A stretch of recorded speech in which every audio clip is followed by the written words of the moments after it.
Zanchi going out for his first lap in Q3 here, as Soniran is already on his lap. He is the first man to go out on track today, as he is of course going purple in Sector 1 and Sector 2, but focusing back on Zanchi. Oh, he spun it on his out lap here. He has spun the car and might even have to box before he set a lap. I wonder what happened to him. Must have been through that turn 3, I think.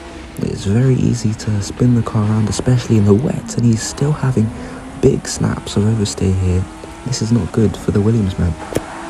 Well, Temiloluwa is the only driver to set a lap so far, and since then the track has increased in wetness as Seb goes down into the Sector 3 opening turn, and he's spun it.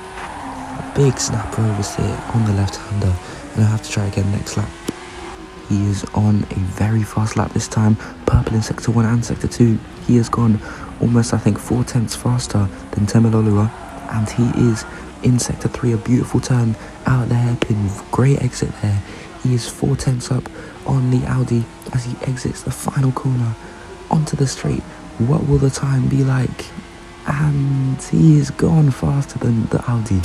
Safra is now on his first flying lap here, but the track is very wet, and surprising, the Audi didn't have as much pace despite being out there on track on a faster time. The track was faster about 3-4 minutes ago, but the times are faster 3 or 4 minutes after due to the faster cars. So have Audi dropped in pace this weekend? We'll only have to wait and see, as Safraz is moving through his lap very pacey into the first left-hander, takes the outside line for the second left-hander, and now onto the straight, getting ready for a big braking zone, braking at around the 100-meter board.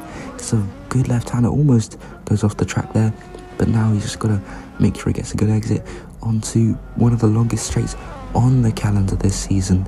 He just gets to sit back and relax for now, but you can see just barely ahead of him his teammate Summerfoot, also on a fast lap. He has gone purple in Sector 1, Safraz has gone purple in Sector 2, but Summerfoot will be the one to set the time first. He is almost 3 tenths up on the Aston Martin's time. What will the time be like? And he goes pole. Safraz just behind him goes faster by a few thousandths, and he is sitting first in a 1-2 front row lockout so far from McLaren. Akari now out on lap. He is sitting in P4 right now. It hasn't been the best of laps for him this time.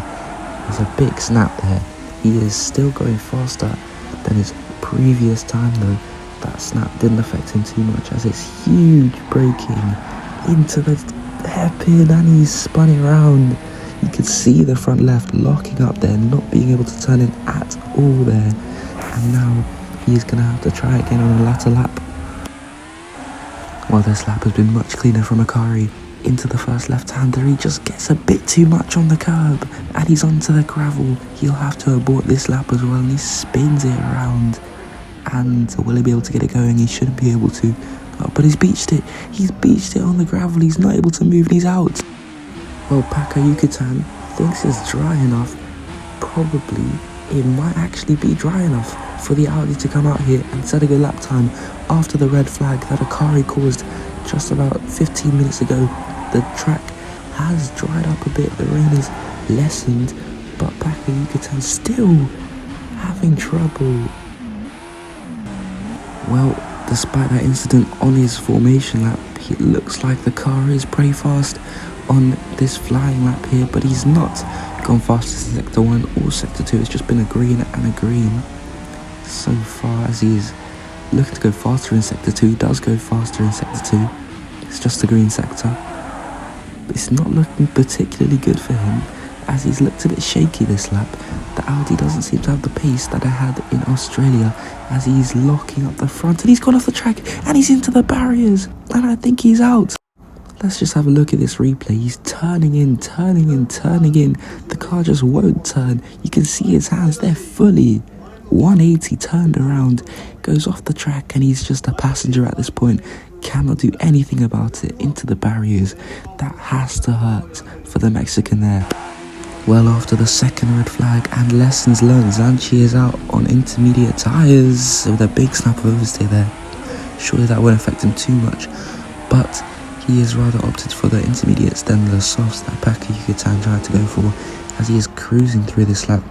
Very, very smooth, taking things easy, not trying to push too hard because he knows that the conditions are very, very opposite to what that was in Australia, at least in qualifying.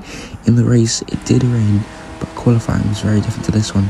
We've never seen a qualifying quite like this, with changeable conditions, as he's just easing himself into the lap. He's still going fast. He knows the car's got the pace, as he is purple in sector 1, purple in sector 2. What a lap from Zanchi so far, as he's moving through the final sector. Of course, no DRS because of the conditions today. Very wet here, torrential rain. It has been very on and off this rain, but it still kept the track quite wet here as he's moving through on his final straight, on his final lap in Q3. What will the lap time be looking like as he's gone into the hairpin? It's a very tidy hairpin, just about keeps it on track, and he's moving through into the final corner here. That left-hander, not much braking needed, just about a lift there as he's going through. What will the time be like? He goes pole just by 7/100ths of a second. Zanchi will take his second ever pole in Formula 1 in China.